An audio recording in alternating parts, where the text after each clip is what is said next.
Hello friends, you are welcome to my channel NCERT power. इस video में हम लोग रीडिंग करेंगे इतिहास कक्षा 6 का तीसरा अध्याय आरंभिक नगर।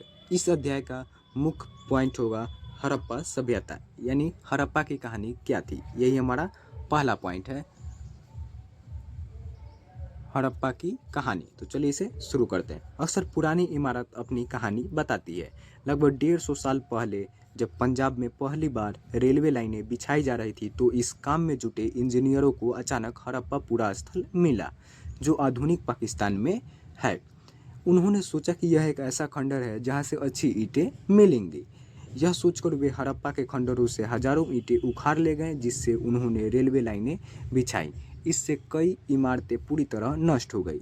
उसके बाद लगभग 80 साल पहले पुरातत्वविदों ने इस स्थल को ढूंढा और तब पता चला कि यह खंडर उपमहाद्वीप के सबसे पुराने शहरों में से एक है। चूँकि इस नगर की खोज सबसे पहले हुई थी, इसलिए बाद में मिलने वाले इस तरह के सभी पूरा स्थल में जो इमारतें और चीज़ें मिली, उन्हें हड़प्पा सभ्यता की इमारतें कहा गया। इन शहरों का निर्माण लगभग 4700 साल पहले हुआ था। आगे ये नगर यानी कि हड़प्पा की नगरी आधुनिक पाकिस्तान के पंजाब और सिंध प्रांतों, भारत के गुजरात, राजस्थान, हरियाणा और पंजाब प्रांतों में मिले हैं। इन सभी स्थलों से पुरातत्वविदों को अनोखी वस्तुएं मिली हैं, जैसे लाल मिट्टी के बर्तन जिन पर काले रंग के चित्र बने थे, पत्थर के बाट, मुहरे, मन के तांबे के उपकरण और पत्थर के लंबे ब्लेड आदि। इस पृष्ठ पे हम जानेंगे कि इन नगरों की विशेषता क्या थी। तो हमारा इस पृष्ठ का मेन टॉपिक है, इन नगरों की विशेषता क्या थी। तो इन नगरों में से कई को 2 या उससे ज़्यादा हिस्सों में विभाजित किया गया था। प्रायः पश्चिमी भाग छोटा था लेकिन ऊंचाई पर बना था, और पूर्वी हिस्सा बड़ा था लेकिन यह निचले इलाके में था। ऊंचाई वाले भाग को पुरातत्वविदों ने नगर दुर्ग कहा है और निचले हिस्से को निचला नगर कहा है। दोनों हिस्सों की 4 दीवारियाँ पक्की ईंटों की बनाई जाती थी। इसकी ईंटों इतनी अच्छी पकी थी कि हजारों सालों बाद आज तक इनकी दीवारें खड़ी रही। दीवार बनाने के लिए ईंटों की चिनाई इस तरह करते थे जिससे कि दीवारें खूब मजबूत रहे। कुछ नगरों के नगर दुर्ग में कुछ खास इमारतें बनाई गई थी। मिसाल के तौर पर मोहनजोदारो में खास तालाब बनाया गया था, जिसे पुरातत्वविदों ने महान स्नानघर कहा है, जिसे अगले पृष्ठ पे दिखाया गया है। इस तालाब को बनाने में ईंट और प्लास्टर का इस्तेमाल किया गया था। इसमें पानी का रिसाव रोकने के लिए प्लास्टर के ऊपर चारकोल की परत चढ़ाई गई थी। इस सरोवर में 2 तरफ से उतरने के लिए सीढ़ियां बनाई गई थी और चारों ओर कमरे बनाए गए थे। इसमें भरने के लिए पानी कुएं से निकाला जाता था। उपयोग के बाद इसे खाली कर दिया जाता था। शायद यहाँ विशिष्ट नागरिक विशेष अवसरों पर स्नान किया करते थे। कालीबंगा और लोथल जैसे अन्य नगरों में अग्निकुंड मिले हैं, जहाँ संभवतः यज्ञ किए जाते होंगे। हड़प्पा, मोहनजोदारो और लोथल जैसे कुछ नगरों में बड़े बड़े भंडार गृह भी मिले हैं। चलिए अब हम इन्हें मानचित्र पे समझते हैं। तो ये हमारा उपमहाद्वीप का मानचित्र है, जहाँ आपको नज़र आ रही होगी। ये देख सकते हैं यहाँ हड़प्पा, जिसे मैंने रेड कलर से यानी रेड पेन से हाईलाइट किया हुआ है। हड़प्पा और मोहनजोदारो और यहाँ लोथल, यही तीनों ऐसे जगह हैं जहाँ पे बड़े बड़े भंडार गृह मिले हैं, यानी जहाँ पे अनाजों की रख रखाव होती थी। और कालीबंगा और लोथल, यानी कालीबंगा और ये लोथल, ये जो ऐसे जगह हैं जहाँ पे अग्निकुंड मिले हैं, जहाँ संभवतः यज्ञ किए जाने के होने की संभावना जताई गई है। और ये कुछ उपमहाद्वीप के आरंभिक नगरों को भी इस पे दिखाया गया है। आगे इस पृष्ठ पे जो ये चित्र नज़र आ रही है, यह मोहनजोदारो के खास तालाब की है, जिसे पुरातत्वविदों ने महान स्नानघर कहा है। नेक्स्ट पॉइंट है भवन, नाले और सड़कें। इन नगरों के घर आमतौर पर 1 या 2 मंजिले होते थे। घर के आंगन के चारों ओर कमरे बनाए जाते थे। अधिकांश घरों में एक अलग स्नानघर होता था और कुछ घरों में कुएं भी होते थे। कई नगरों में ढके हुए नाले थे। इन्हें सावधानी से सीधी लाइन में बनाया जाता था। हर नाली में हल्की ढलान होती थी ताकि पानी आसानी से बह सके।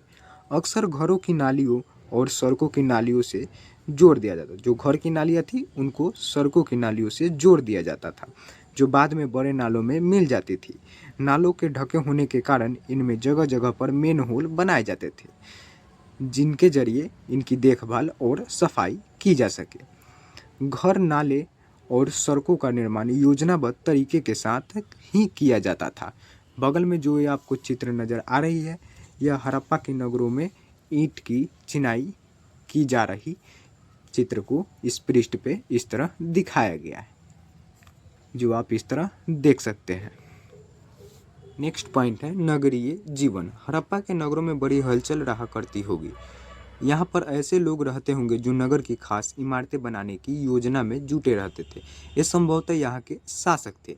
यह भी संभव है कि ये शासक लोगों को भेजकर दूर दूर से धातु, बहुमूल्य पत्थर और अन्य उपयोगी चीज़ें मंगवाते थे।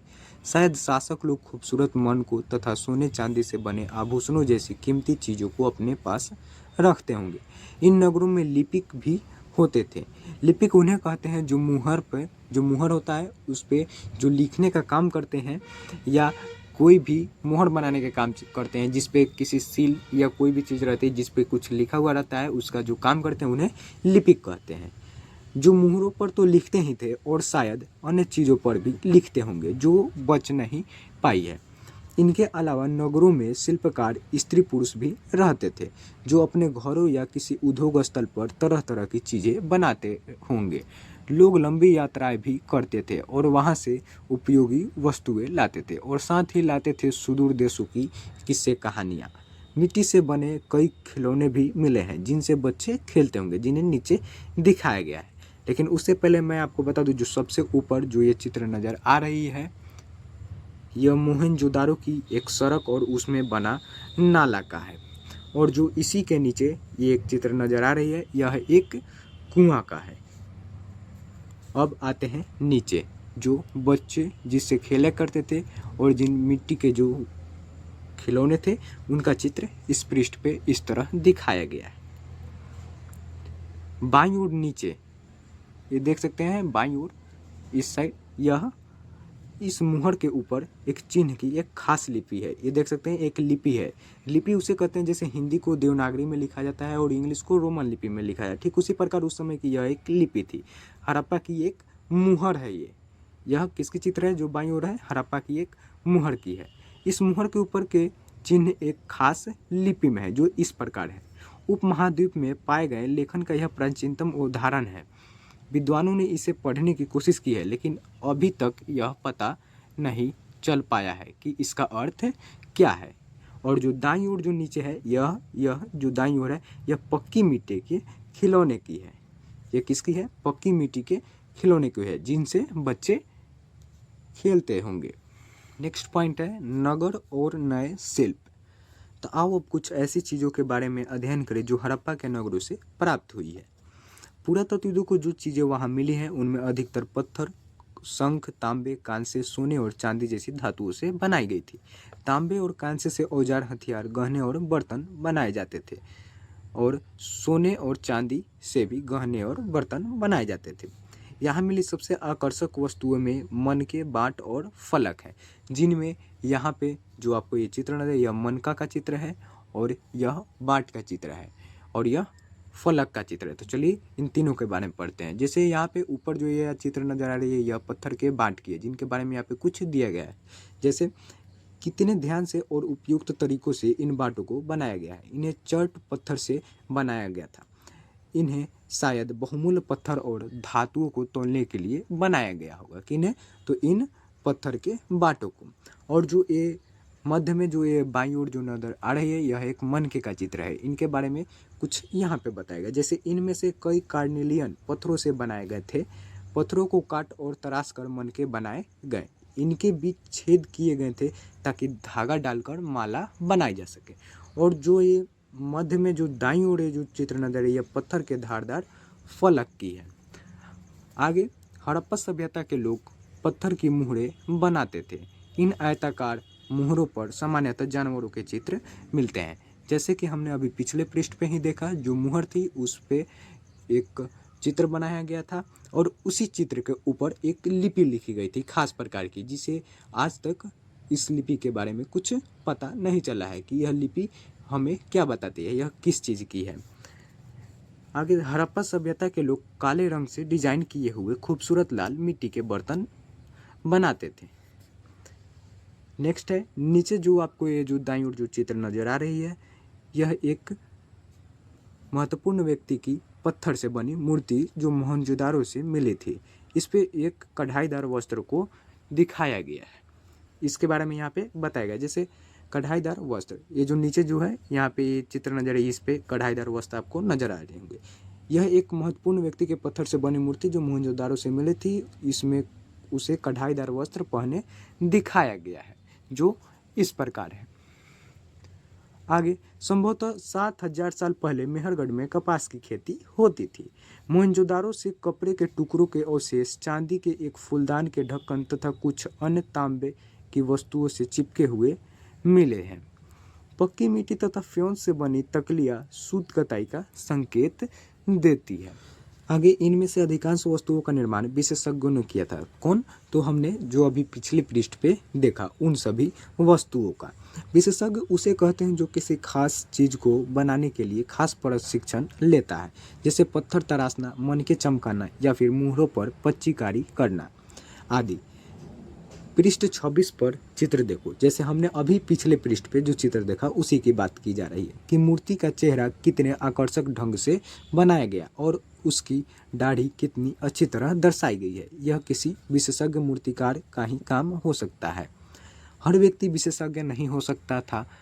हमें यह पता नहीं है कि क्या सिर्फ पुरुष ही ऐसे काम में प्रशिक्षण हासिल करते थे या फिर केवल महिलाएं ही। शायद कुछ महिलाएं और पुरुष दोनों ही इस काम में दक्ष थे, यानी उत्तम थे। नेक्स्ट और इम्पोर्टेंट पॉइंट इसमें बताया गया है फ्योन्स के बारे में। फ्योन्स क्या होता है? फ्योन्स का यहाँ पे चित्र भी इस प्रकार दर्शाया गया है। तो चलिए फ्योन्स क्या होता है उसके बारे में पढ़ते हैं। जैसे पत्थर और शंख प्राकृतिक तौर पर पाए जाते हैं, लेकिन फ्योन्स को कृत्रिम रूप से तैयार किया जाता है, यानी खुद से, यानी मानव जनित, यानी जिसे मनुष्य बनाता है उसे कृत्रिम कहते हैं। बालू या स्फटिक पत्थरों के चूर्ण को गोंद में मिलाकर उनसे वस्तुएं बनाई जाती थी। उसके बाद उन वस्तुओं पर एक चिकनी परत चढ़ाई जाती थी। इस चिकनी परत के रंग प्रायः नीले या हल्के समुद्री हरे होते हैं। फ्योन से मनके, चूड़ियाँ, बाले और छोटे बर्तन बनाए जाते थे। फ्योन से क्या क्या चीज़ बनाई जाती थी उन्हें इस प्रकार भी बताया गया है। नेक्स्ट पॉइंट है कच्चे माल की खोज में। कच्चा माल किन्हें कहते हैं? तो कच्चा माल कपास को कहा जाता है। चलिए इसके बारे में पढ़ते हैं। कच्चा माल उन पदार्थों को कहते हैं जो या तो प्राकृतिक रूप से मिलते हैं या फिर किसान या पशुपालक उनका उत्पादन करते हैं। जैसे लकड़ी या धातु के अयस्क प्राकृतिक रूप में उपलब्ध कच्चे माल हैं। उनमें से फिर कई तरह की चीज़ें बनाई जाती हैं। मिसाल के तौर पर किसानों द्वारा पैदा किए गए कपास को कच्चा माल कहते हैं, जिनसे बाद में कताई बुनाई करके कपड़ा तैयार किया जाता है। तो किससे? तो कपास को बाद में कताई बुनाई करके कपड़ा बनाया जाता है। हड़प्पा में लोगों को कई चीज़ें वहीं मिली थी, यानी मिलती थी, जैसे लेकिन तांबा, लोहा, सोना, चांदी और बहुमूल्य पत्थरों जैसे पदार्थों का वे दूर दूर से आयात करते थे, जिसके बारे में अगले पृष्ठ पे बताया गया है। जैसा कि हड़प्पा के लोग तांबे का आयात संभवतः आज के राजस्थान से करते थे।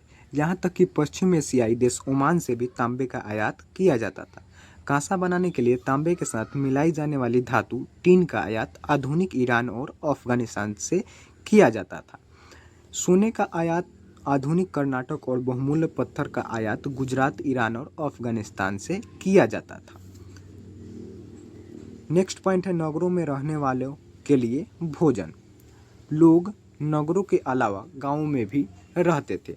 वे अनाज उगाते थे और जानवर पालते थे। किसान और चरवाहे ही शहरों में रहने वाले शासकों, लेखकों और दस्तकारों को खाने के सामान देते थे। पौधों के अवशेषों से पता चलता है कि हड़प्पा के लोग गेहूं, जौ, दालें, मटर, धान, तिल और सरसों उगाते थे। जमीन की जुताई के लिए हल का प्रयोग एक नई बात थी। हड़प्पा काल के हल तो नहीं बच पाए हैं क्योंकि वे प्रायः लकड़ी से बनाए जाते थे, लेकिन हल के आकार के खिलौने मिले हैं। इस क्षेत्र में बारिश कम होती थी, इसलिए सिंचाई के लिए लोगों ने कुछ तरीके अपनाए होंगे। संभवतः पानी का संचय किया जाता होगा और ज़रूरत पड़ने पर उससे फसलों की सिंचाई की जाती होगी। हड़प्पा के लोग गाय, भैंस, बकरी, भेड़ पालते थे। बस्तियों के आसपास तालाब और चारागाह होते थे, लेकिन सूखे महीनों में मवेशियों के झुंडों को चारा पानी की तलाश में दूर दूर तक ले जाया जाता था। वे बेर जैसे फलों को इकट्ठा करते थे, मछलियाँ पकड़ते थे और हिरन जैसे जानवरों का भी शिकार करते थे। ये बगल में जो ये हल के आकार का चित्र नज़र आ रहा है, यह बच्चों का खिलौना हल है। आज हल चलाने वाले ज़्यादातर किसान पुरुष होते हैं। हमें ज्ञात नहीं है कि क्या हड़प्पा में भी यही प्रथा। नेक्स्ट पॉइंट है गुजरात में हड़प्पाकालीन नगर का सूक्ष्म निरीक्षण। कच्छ के इलाके में खदिर बेत के किनारे धौलावीरा नगर बसा था। वहाँ साफ पानी मिलता था और जमीन उपजाऊ थी। जहाँ हड़प्पा सभ्यता के कई नगर 2 भागों में विभक्त थे, वहीं धौलावीरा नगर को 3 भागों में बांटा गया था। इसके हर हिस्से के चारों ओर पत्थर की ऊंची ऊंची दीवार बनाई गई थी। इसके अंदर जाने के लिए बड़े बड़े प्रवेश द्वार थे। इस नगर में एक खुला मैदान भी था जहां सार्वजनिक कार्यक्रम आयोजित किए जाते थे। यहाँ मिले कुछ अवशेषों में हड़प्पा लिपि के बड़े बड़े अक्षरों को पत्थरों पर खुदा पाया गया है। इन अभिलेखों को संभवतः लकड़ी में जड़ा गया था, यानी लकड़ी पे उत्कीर्ण किया गया था। यह एक अनोखा अवशेष है क्योंकि आमतौर पर हड़प्पा के लेख मुहर जैसी छोटी वस्तुओं पर पाए जाते हैं। गुजरात की खंबात की खाड़ी में मिलने वाली साबरमती की एक उपनदी के किनारे बसा लोथल नगर ऐसे स्थान पर बसा था जहां कीमती पत्थर जैसा कच्चा माल आसानी से मिल जाता था। यह पत्थरों, शंखों और धातुओं से बनाई गई चीज़ों का एक महत्वपूर्ण केंद्र था, जिसे नीचे दिखाया गया है। इस नगर में एक भंडारगृह भी था। इस भंडारगृह से कई मुहरें और मुद्रांकन या मुहरबंदी, जिसे गीली मिट्टी पर दबाने से बनी उसकी छाप, उसे मुहरबंदी कहते हैं, मिले हैं। लोथल के बंदरगाह, जिन्हें इस प्रकार यहाँ दिखाया गया है इस पृष्ठ पे। यह क्या है? यह लोथल का एक बंदरगाह है जिसके बारे में यहाँ पे कुछ बताया गया है। जैसे लोथल का यह बंदरगाह, तालाब लोथल का बंदरगाह रहा होगा। यह बड़ा सा तालाब लोथल का बंदरगाह रहा होगा जहाँ समुद्र के रास्ते आने वाली नावें रुकती थी। संभवतः यहाँ पर माल चढ़ाया या उतारा जाता रहा होगा। कहाँ? तो लोथल के इस बंदरगाह पे। आगे यहाँ पर एक इमारत मिली है। कहाँ? तो लोथल के बंदरगाह के पास, जहाँ संभवतः मनके बनाने का काम होता था। पत्थर के टुकड़े, अधबने मनके बनाने वाले उपकरण और तैयार मनके भी यहाँ मिले हैं। नेक्स्ट पॉइंट है मुद्रा, यानी मुहर और मुद्रांकन या मुहरबंदी क्या है? तो मुहरों का प्रयोग सामान्य से भरे उस डिब्बों या थैलों को चिन्हित करने के लिए किया जाता होगा जिन्हें एक जगह से दूसरी जगह भेजा जाता था। थैले को बंद करने के बाद उनके मुहानों पर गीली मिट्टी पोतकर उन पर मुहर लगाई जाती थी। मुहर की छाप को मुहरबंदी कहते हैं। अगर यह छाप टूटी हुई नहीं होती थी तो यह साबित हो जाता था कि सामान के साथ छेड़छाड़ नहीं हुई थी। यह उस समय की एक दृश्य इस प्रकार बताई गई है, जो यह मुहरबंदी की दृश्य है। नेक्स्ट पॉइंट है सभ्यता के अंत का रहस्य। लगभग 3900 साल पहले एक बड़ा बदलाव देखने को मिलता है। अचानक लोगों ने इन नगरों को छोड़ दिया। लेखन, मुहर और बाटों का प्रयोग बंद हो गया। दूर दूर से कच्चे माल का आयात काफ़ी कम हो गया। मोहनजोदारो में सड़कों पर कचरे के ढेर बनने लगे। जल निकास प्रणाली नष्ट हो गई और सड़कों पर ही झुग्गी नुमा घर बनाए जाने लगे। यह सब क्यों हुआ? कुछ पता नहीं। कुछ विद्वानों का कहना है कि नदियाँ सूख गई थी, अन्य का कहना है कि जंगलों का विनाश हो गया था। इसका कारण ये हो सकता है कि ईंटें पकाने के लिए ईंधन की ज़रूरत पड़ती थी। इसके अलावा मवेशियों के बड़े बड़े झुंडों से चारागाह और घास वाले मैदान समाप्त हो गए होंगे। कुछ इलाकों में बाढ़ आ गई, लेकिन इन कारणों से यह स्पष्ट नहीं हो पाता है कि सभी नगरों का अंत कैसे हो गया, क्योंकि बाढ़ और नदियों के सूखने से का असर कुछ ही इलाकों में हुआ होगा। ऐसा लगता है कि शासकों का नियंत्रण समाप्त हो गया। जो भी हुआ हो, परिवर्तन का असर बिल्कुल साफ दिखाई देता है। आधुनिक पाकिस्तान के सिंध और पंजाब की बस्तियां उजड़ गई थी। कई लोग पूर्व और दक्षिण के इलाकों में नई और छोटी बस्तियों में जाकर बस गए। इसके लगभग 1400 साल बाद नए नगरों का विकास हुआ, जिनके बारे में हम अध्याय 5 में और अध्याय 8 में पढ़ेंगे। और मैं आपको एक बात बताना चाहूँगा, मैंने इस अध्याय का PDF नोट्स लिंक के रूप में डिस्क्रिप्शन बॉक्स में डाल रखा है, जहाँ से आप इस अध्याय का PDF नोट्स डाउनलोड कर सकते हैं। यह मेरा खुद से बनाया हुआ नोट्स है। तो धन्यवाद दोस्तों, इसी तरह बने रहें हमारे चैनल NCERT पावर के साथ। और जाते जाते इस वीडियो को लाइक, सब्सक्राइब और अपने प्रियजनों दोस्तों के साथ शेयर करना ना भूलें। हमारी सोच आपकी सफलता। जय हिंद।